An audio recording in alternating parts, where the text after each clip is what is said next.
మహిమాన్వితమైన మరిడమ్మ ఆలయం గురించి తెలుసుకుందాం. మరిడమ్మ అమ్మవారి ఆలయం తూర్పు గోదావరి జిల్లా పెద్దాపురం ప్రసిద్ధిగాంచిన గ్రామ దేవత. ఇక్కడ ఉన్న ఒక కర్రగద్దె అమ్మవారి ప్రతిరూపంగా దర్శనమిస్తుంది. మనోజీ చెరువు గట్టున వెలిసిన అమ్మవారు కాబట్టి ఈ తల్లిని మారెమ్మ అని కూడా పిలిచేవారు. ఆ తల్లే మరిడమ్మగా ప్రఖ్యాతిగాంచింది. ఈ అమ్మవారు గ్రామ దేవతగా ఉంటూ ఇక్కడ భక్తులను కాపాడుతుంది. పూర్వకాలంలో కలరా, మసూచి లాంటి వ్యాధులు ప్రబలితే ఈ ఊరిలో అనేక మంది మృత్యు బారిన పడుతుండేవారు. పెద్దాపురం పరిసర ప్రాంతాల నుంచి కలరా, మసూచి మహమ్మారిని పారదోలిన మారెమ్మ అమ్మవారు పాత పెద్దాపురంలో గ్రామ దేవతగా ఎన్నో ఏళ్ల కిందే వెలిశారు. ఆనాటి నుంచి భక్తులు ఎంతో భక్తి శ్రద్ధలతో ఆ తల్లికి పూజా కార్యక్రమాలు నిర్వహించేవారు. 17వ శతాబ్దంలో పెద్దాపురంలో మనోజీ చెరువుకి అతి దగ్గరగా గ్రామ దేవతగా ఈ మరిడమ్మ అమ్మవారు వెలిశారు. ఒకప్పుడు ఈ ప్రాంతమంతా చిట్టడవుగా ఉండేది. ఒకసారి ఆ అడవిలో పశువుల కాపర్లకు 16 ఏళ్ల యువతి కనిపించి,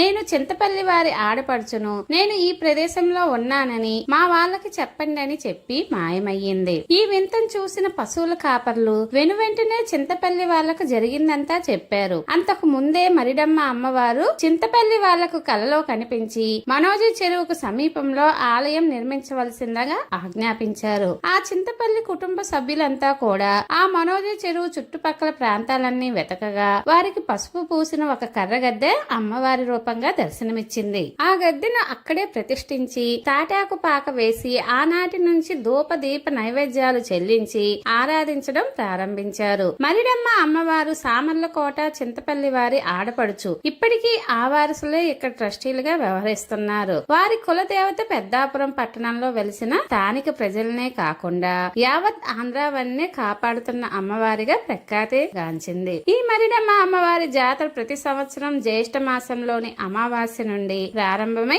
ఆషాఢ మాసంలో అమావాస్య వరకు ఎంతో ఘనంగా అంగరంగ వైభవంగా జరుగుతుంది. రాష్ట్రం నలుమూలల నుంచి మరిడమ్మ అమ్మవారి దర్శనం కోసం ఎంతో మంది భక్తులు ఇక్కడికి వస్తూ ఉంటారు. ఈ మహిమాన్వితమైన ఆలయం తుని నుంచి 17 కిలోమీటర్ల దూరంలో ఉంటుంది. రాజమండ్రి నుంచి 32 కిలోమీటర్ల దూరంలో ఉంటుంది. ఎంతో మహిమ కలిగిన మరిడమ్మ ఆలయ విశేషాలు ఇవ్వండి. ఇలాంటి మరెన్నో విశేషాల కోసం మా ఛానల్ ను సబ్స్క్రైబ్ చేయవలసిందిగా కోరుతున్నాము. ఈ గుడి అనేది రోడ్డుకి ఆనుకొనే ఉంటుంది. చాలా పెద్దదిగాను, ప్రాంగణం అంతా చాలా బాగుంటుంది. చూశారు కదండి నీ వీడియోలో మొత్తం. మేము వెళ్ళేసరికి మధ్యాహ్నం 12 అయింది. 50 రూపాయల టికెట్ తీసుకొని లైన్ లోకి అనేది వెళ్ళాము. కొంచెం ఖాళీగా ఉంది మధ్యాహ్నం కాబట్టి. 10 రూపాయల టికెట్ ఫ్రీ అయితే మనకి 2-3 గంటలు అనేది పట్టుద్ది. అందుకని మేము 50 రూపాయల టికెట్ తీసుకొని వెళ్ళాము. వెంటనే మాకు 5 నిమిషాల్లో దర్శనం అనేది అయిపోయింది. 12:30కి నైవేద్యాలు అనేవి పెట్టాలి కనుక స్పీడ్ గా అంతవరకు లాగేసి పంపించారు. అక్కడి నుంచి మేము వేరే ఊరికి అనేది బయలుదేరాము.